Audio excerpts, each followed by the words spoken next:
A minha oração é para que você esteja muito bem em Cristo Jesus. Carta aos Hebreus, capítulo 4, versículos 15 e 16. Portanto, não temos sumo sacerdote que não possa se compadecer das nossas fraquezas. Pelo contrário, ele foi tentado em todas as coisas à nossa semelhança, mas sem pecado. Portanto, aproximemo-nos do trono da graça com confiança, a fim de recebermos misericórdia e encontrarmos graça para ajuda em momento oportuno. Para essa semana a gente tem feito a pergunta, tema, quem é Jesus Cristo para mim? Quem é Jesus Cristo para você? Quem é Jesus Cristo para nós? Então a questão é, quem é Jesus? E a nossa referência é a palavra de Deus.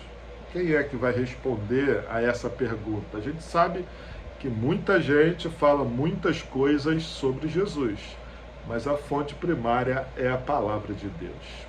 E hoje, a carta aos Hebreus vai nos mostrar que Jesus era, eu diria ainda é, ser humano.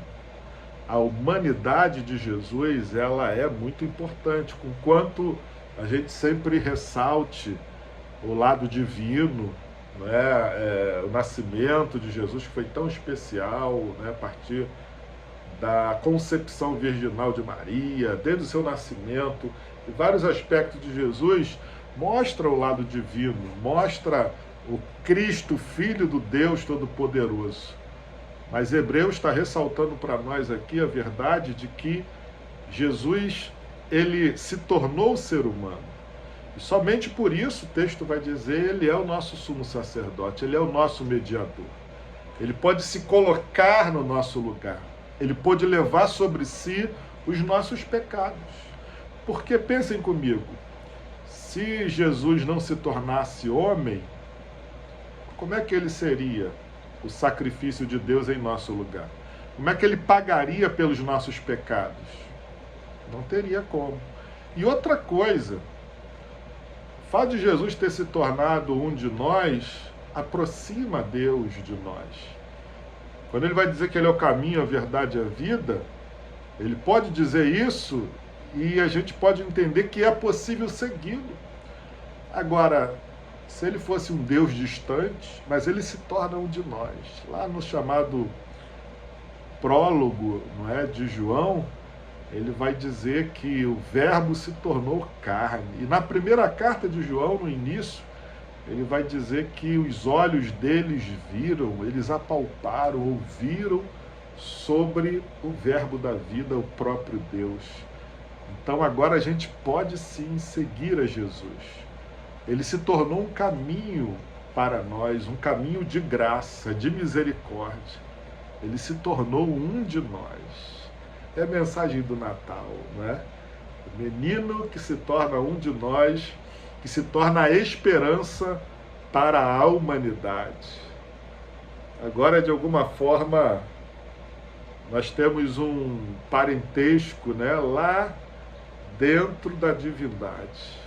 O Deus Pai, Deus Espírito e o Deus Filho que se tornou um ser humano, e como eu disse, ele ainda é um ser humano, mas sem pecado. A diferença de Jesus em relação a nós é que ele não tem pecado. Na cruz ele se coloca no nosso lugar, porque ele não tinha pecado. Quando ele morre, ele não morre pelos seus pecados, mas ele morre pelos nossos pecados.